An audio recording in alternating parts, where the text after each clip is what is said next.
Hai semua, kami dari kelompok 9 mahasiswa mata kuliah Kapita Selekta Aljabar 2 Institut Teknologi Sumatera.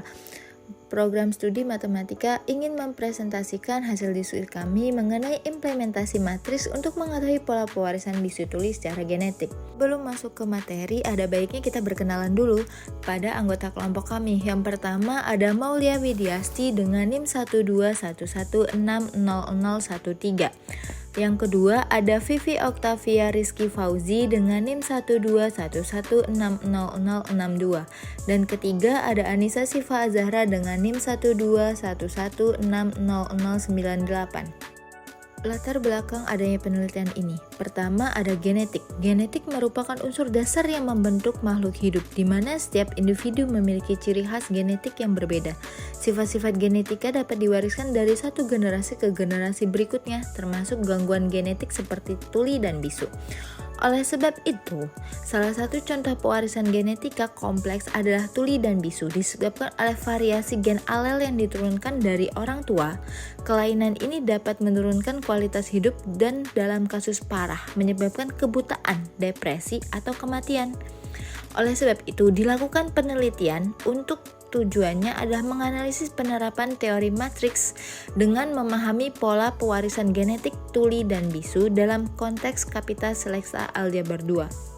Sebelum dilakukan pembahasan, ada baiknya kita menggunakan landasan teori demi keberhasilan pada penelitian ini. Pertama, ada genetika. Genetika adalah cabang ilmu biologi yang mempelajari pewarisan sifat dari orang tua kepada keturunannya melalui gen. Unit dasar pewarisan yang terdapat dalam DNA. Setiap individu mewarisi setengah dari materi genetiknya dari ibu dan setengah lagi dari ayah. Kemudian, landasan teori kedua adalah pewarisan sifat autosomal. Pewarisan autosomal adalah transfer karakteristik genetik melalui kromosom autosom yang tidak menentukan jenis kelamin. Gen-gen pada kromosom ini mempengaruhi berbagai sifat manusia seperti warna rambut, warna mata, dan golongan darah.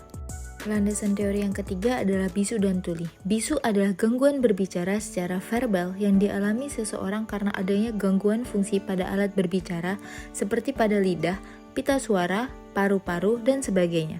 Sedangkan tuli adalah gangguan pendengaran sehingga gelombang suara yang masuk ke telinga tidak dapat diterima oleh gendang telinga. Bisu bisa jadi dipengaruhi oleh beberapa hal yang salah satunya adalah kelainan genetik yang juga dapat diturunkan oleh orang tua. Begitu pula dengan tuli. Kemudian, landasan teori yang keempat adalah persilangan hibrid.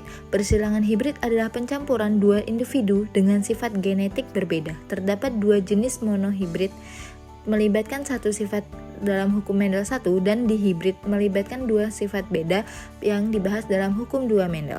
Pasti dari teman-teman sering bertanya, apa sih matriks itu? Matriks adalah kumpulan bilangan real yang disusun dalam bentuk persegi atau persegi panjang dengan baris dan kolom. Elemen-elemen bilangan real ini membentuk ordo matriks yang ditentukan oleh jumlah baris dan kolom seperti tampak pada layar. Sedangkan pengertian nilai dan vektor eigen. Jika M adalah matriks persegi dengan orden n kali n dengan skalar lambda yang ketika dikalikan dengan sebuah vektor tak nol menghasilkan vektor yang searah atau paralel dengan vektor awal. Misalkan A adalah sebuah matriks dan V adalah sebuah vektor eigen. I adalah matriks identitas, maka lambda adalah nilai eigen sehingga AV sama dengan lambda V. Atau bisa ditulis dengan lambda I dikurang A kali X sama dengan 0. Memiliki solusi non-trivial jika dan hanya jika lambda I dikurang A sama dengan 0. Jika sebuah matriks memiliki n dimensi, maka biasanya ada n nilai eigen. Nilai eigen yang merupakan faktor yang berskala vektor eigen memberikan informasi tentang seberapa penting vektor eigen akan berubah setelah transformasi linear diterapkan. Diagonalisasi matriks. Diagonalisasi adalah proses pengubah matriks menjadi bentuk diagonal, di mana elemen di luar diagonal utama adalah bernilai 0. Matriks A dapat didiagonalkan jika ada matriks invisible P yang kolomnya adalah vektor eigen, dan matriks diagonal D yang berisi nilai eigen dari A, sehingga berlaku P dikurang I kali A kali P sama dengan D. Syarat utama sebuah matriks dapat didiagonalkan jika memiliki n vektor eigen yang linear independen dengan n sebagai ukuran matriks. Artinya harus ada n vektor eigen yang saling independen dan membentuk ruang eigen yang lengkap.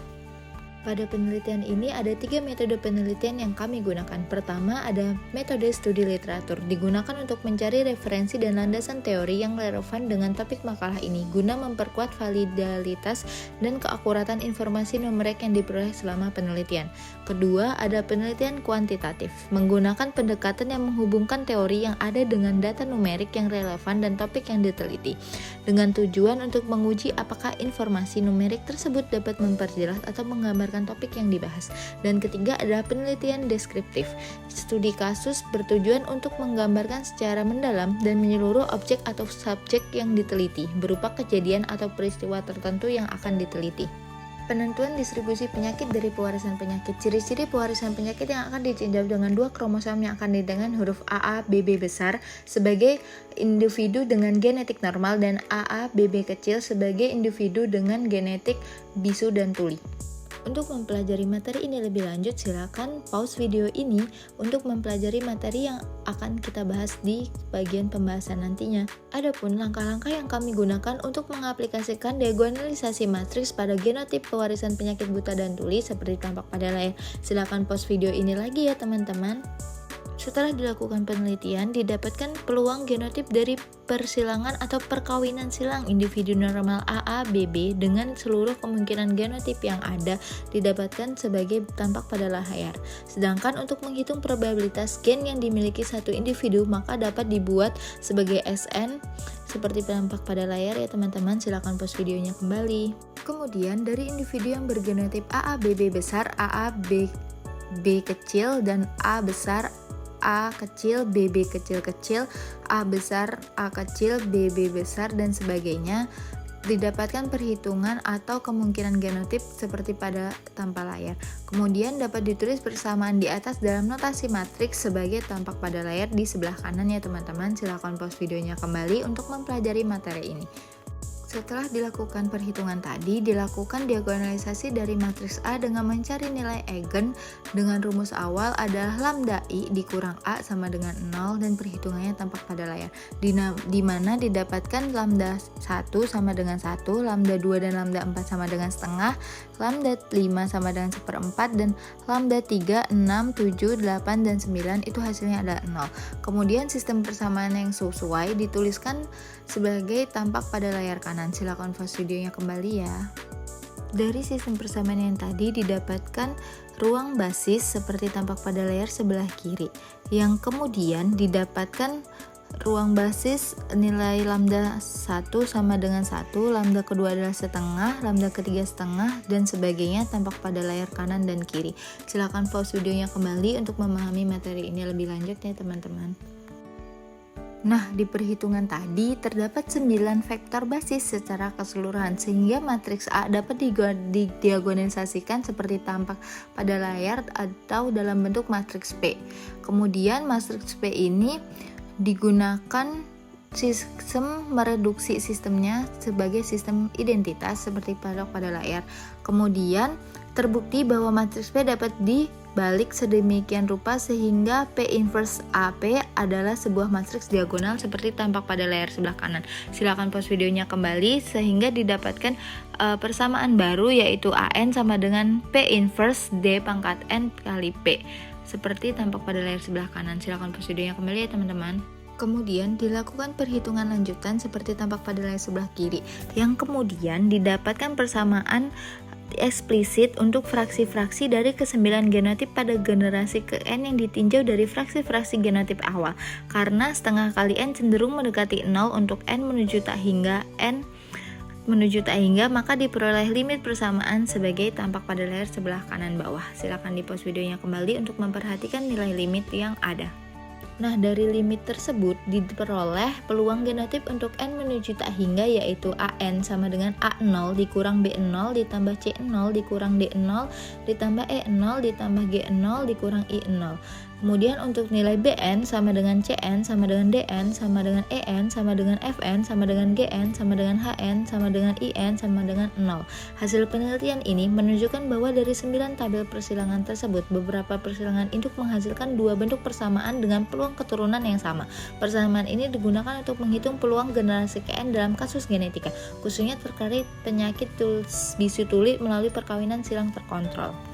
Nah, kesimpulan yang kami dapat dari penelitian ini adalah satu, berdasarkan hasil penelitian dapat disimpulkan bahwa formula yang digunakan untuk mewarisi genotip pada generasi KN dengan genotip induk yang terkontrol persilangan antara genotip induk AA BB normal dengan berbagai kemungkinan genotip yang hibridisasi dapat diperoleh melalui persamaan-persamaan seperti tampak layar sebelah kiri. Kemudian kesimpulan yang kedua adalah penyelesaian dari persamaan eksplisit yang menggambarkan fraksi-fraksi genotip suatu populasi pada generasi KN dapat diperoleh. Selanjutnya dengan menggunakan formula fraksi genotip tersebut diperoleh persamaan limit N menuju tak hingga seperti layar tampak pada layar sebelah kanan. Silakan pause video ini untuk mempelajarinya lebih lanjut. Berikut adalah daftar pustaka yang kami gunakan dalam menunjang penelitian ini. Silakan pause videonya untuk mengetahui daftar pustaka apa saja sih yang kami gunakan dalam penelitian ini. Tak terasa sudah di akhir video nih teman-teman. Jika ada pertanyaan silakan bertanya pada kolom komentar.